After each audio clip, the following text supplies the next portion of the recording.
Time when I was embarrassed. How about right now?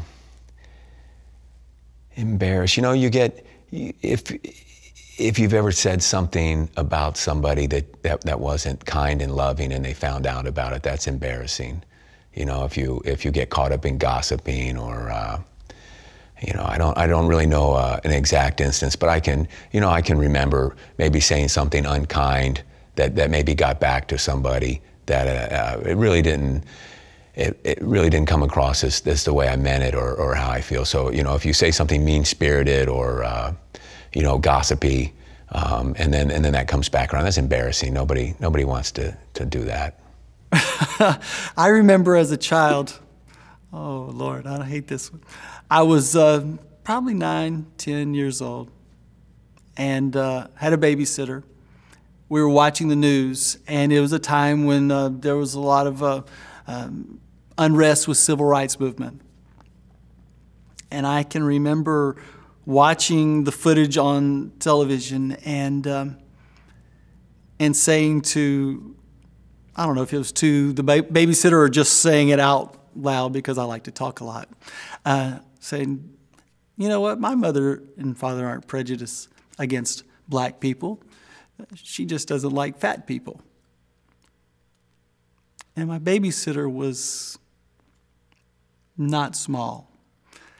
And I was so embarrassed that even as a kid, I knew immediately what I'd done. I ran out of the room and just hid. And wow. And I loved that babysitter. She loved me, but that still sticks in my memory. Most embarrassing moment of my life. It happened during my first wedding ceremony. Yeah. It took place in a Catholic church, and apparently there's this little part of the Mass where there's a little music going on, and you go down and you greet the first couple of rows in the audience. Is it called an audience? Congregation? Audience? I thought that you just kept greeting people until the song was over. So here I am, the bride, traipsing in and out of every row, greeting all of the guests, looking around, seeing my soon-to-be husband standing up at the altar, kind of waiting for me. So I ran back up to the altar so fast that I lost my veil. And it was funny. It was a little bit of an embarrassment. No big deal, but that was the first thing that came to mind.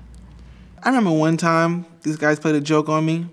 I guess it was my birthday, it was something. And he handed me a fake lotto ticket.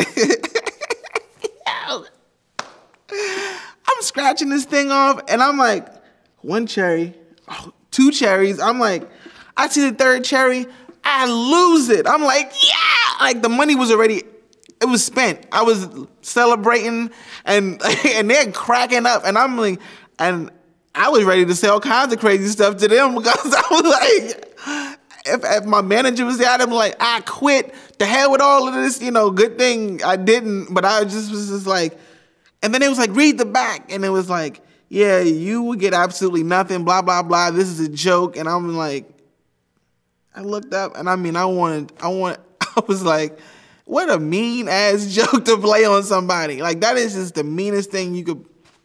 So, of course, I went to the gas station and bought some because I'm not going to be the only one that got. But I remember just celebrating and them just getting a wild kick out of it. So, yeah, that was funny. But, you know, don't do that again. It was in high school. It was at prom. And, you know, when those little silicone boobs came out, like the little sticky ones, maybe you guys don't know what they were, but they just came out and they're like super secretive and super cool for the girls because we're like, we can have these boobs without, you know, having to buy them. And so I wore those to prom and dancing around, you know, having a good time with all my girlfriends. And, you know, little did I know that my boobs started slipping down, and eventually my boobs became like stomach boobs and like thigh boobs, and then like I caught them before they fell out of my dress. And so luckily I don't think anybody saw, but I never knew. But I think that was the most embarrassing thing? A time I got really embarrassed was at a water park. It was a continuous water slide, so you'd go down a slide, end up in a pool, go down the slide, end up in a pool, and in the beginning they had a really big slide, and I went down it, and I came back up and was getting ready to go down the next slide, and this weird man was just staring at me, trying to signal me, and I thought he was just being creepy. And when I looked down, my whole top piece just was not where it should be, so my boob was just hanging out. Many, many years ago, I was in Paradise Island, and I was wearing a little tiny bikini bathing suit and elastic pants that went over them. And I stood in front of the pool and all these people, and I pulled down, I thought my pants would jump in the pool, but I pulled down the bottom of my bikini, and I remember cameras snapping, and it was very humiliating at the time, but now that I think about it, it was really kind of funny.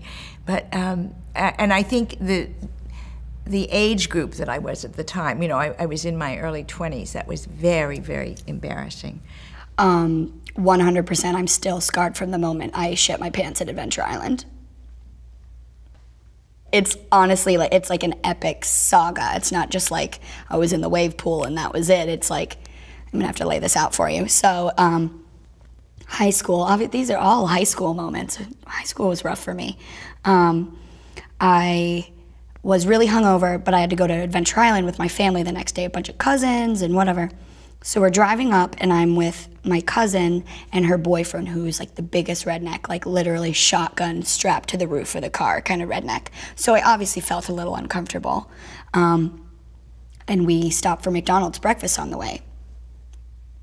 Fail, like I should have known.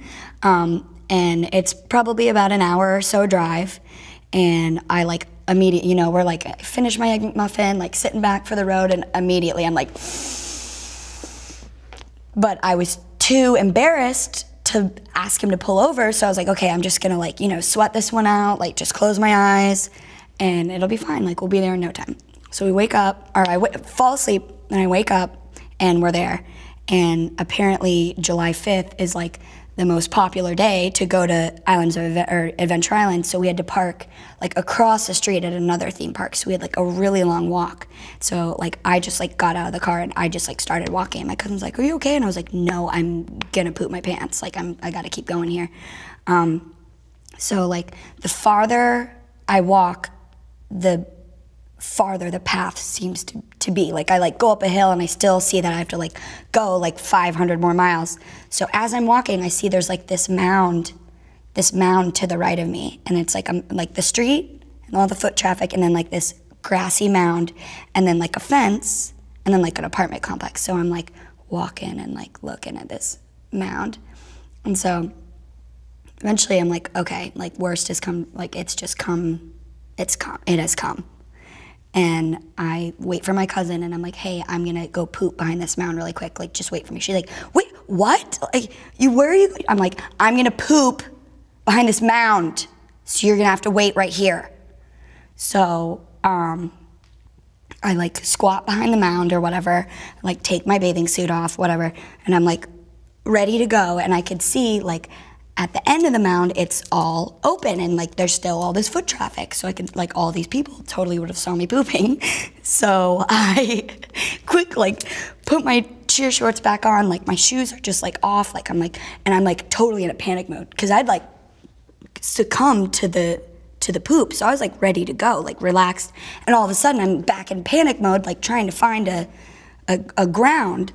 So all of a sudden, this was like a sign from God. I see there's a hole in the fence.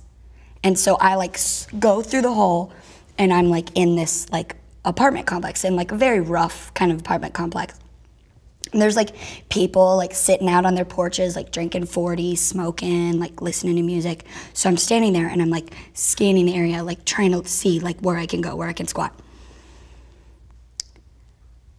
Before I know it, I look down and it is just too late. It is too late. And I look down and it is just like, it's flowing. But I can't, there's all these people outside. So I can't just squat down because they will know what I'm doing. So I just stood there and put my hands on my hips and just let it happen. So when it's all said and done, I obviously, like, I can't, like, walk into the theme park like this. So, like, I, like, see this dumpster and I, like, dart behind the dumpster and I find, like, an old paper bag and I'm, like, trying to wipe myself off. I, like, lose my cheer shorts and just put my bathing suit bottoms back on. My cheer shorts are still behind that dumpster, I'm sure, rest in peace. And I hear, like, a voice being like, "Hey, little girl, get out from behind that dumpster." So I, like, come out from behind the dumpster and, like, everybody on their porch is like, "Oh, girl," like, "Oh," like, and I'm like, at this point, I just, like, there's no shame, no dignity left inside of me because I've pooped it all out. And so I just go up to this, like, 6 foot tall, like, stoned, like, black dude, and I'm like, "Can I use your bathroom?" And he's like, "Yeah, sure." So I, like, went in his bathroom and cleaned myself up, and this is, like, I mean, like, 30 minutes have passed since I left my cousin. I, like, go back through the fence, climb back over the mountain. She's like, "Where have you been?" Like, after, like, 10 minutes went by, I was worried. Like, I looked over the mountain, and all I saw were your shoes there. And I was like, "Oh, well, I shit my pants." So, and her boyfriend's like, "Oh, like, oh, you smell it, blah, blah." And I'm like, just go in the wave pool. I need to wash off immediately. So it was a really traumatic experience for me.